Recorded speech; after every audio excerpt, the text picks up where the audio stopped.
Hi, Dr. McNair. For my team assessment questionnaire, I assessed my team where I work. We have 4 individuals at the Center for Spiritual Life and Wholeness at Loma Linda University. And the makeup of our team is that we have a director, we have a manager, which is myself, we have 2 project coordinators, and they're engaged in various projects that we have here at the center.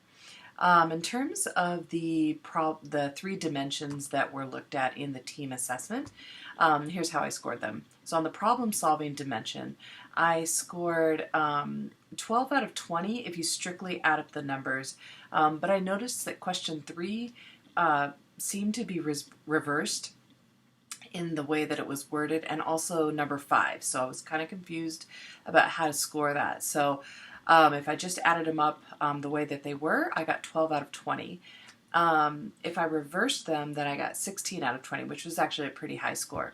What I mean about the reversal is that number 3 says, emotions are best handled in work organizations by repressing them. And it says feelings are taboo on the job. And I feel like if you're just looking at the way that they're all worded positively, and that one actually is kind of a negative, I feel like it's a reverse question. The textbook says on page 279 that deep emotions of fear, anger, betrayal, grief, denial, sadness, disorientation, helplessness, and alienation are an expected and normal and impactful part of the organization change process. So that's where I was confused on question 13, saying that emotions are best handled in work organizations by repressing them, because I felt like that was the opposite. Same thing with question number 5. It says most managerial and administrative groups, teams, and committees lack problem-solving skills, which to me comes off as a negative, kind of a reverse of the other questions. And having this perspective really seems kind of counterintuitive to good change leadership. So I did score that low as being disagree, but actually agree that with our team in particular, that they actually do have good problem-solving skills. So in order to, I feel like, be consistent, I reversed that score. And you'll see that in the paper that I submit. 2 members on our team are relatively new. So for the longest time, it was just my director and myself in the department, and we have, within the last year and 2 years, brought on 2 new employees.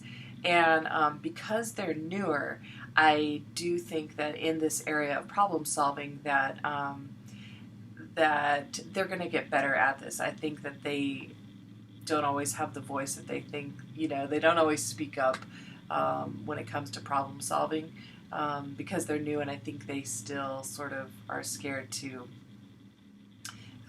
be wrong or whatever it is. And then when it comes to the idea management dimension, I scored 20 out of 20. And I'm actually not surprised. So our team all scored high on intuition on the Gallup Strengths Finder test. We're like all versions of ENFJ or INFJ, things like that. So we all have that N, that intuition. We have a high value on improvement of effectiveness in our department, and that comes from our director.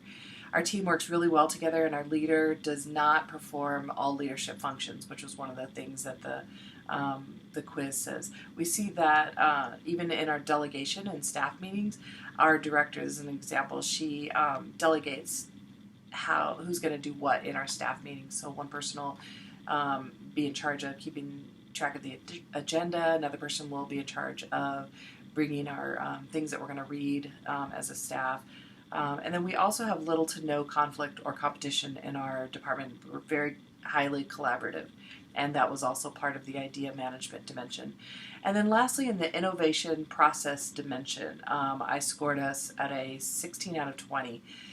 I put the employees are encouraged to stretch and grow in their skills and knowledge. And again, that comes from my director. She's very much interested in personal growth and professional growth for us.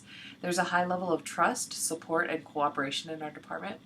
I did encounter another, it seemed like, example of a reverse question with question 12. It says the level of trust, support, and cooperation existing between people in most groups and organizations is much higher than is either necessary or desirable. and it seems to me that the level of trust should be high. Um, so I put strongly disagree, which actually brought our score down to 16.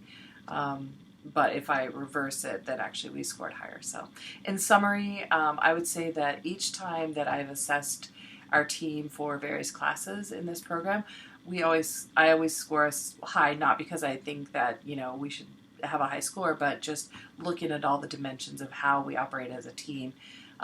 Regardless of the instrument, we always work really well together. We problem solve well, and we genuinely enjoy one another, and we seek efficiency. I think that's a direct reflection of our leadership, especially our director.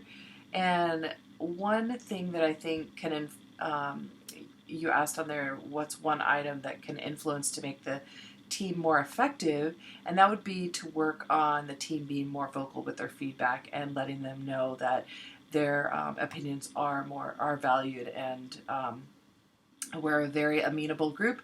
We dislike discord, and they really don't like to go against one another's ideas, but I think we're going to get better at that the longer that our employees are there, and the more that we encourage healthy disagreements once in a while. So how's that for authenticity and a variety of opinions? All right, hope you enjoyed. Thank you so much, and it was a great thing working on this. Thanks.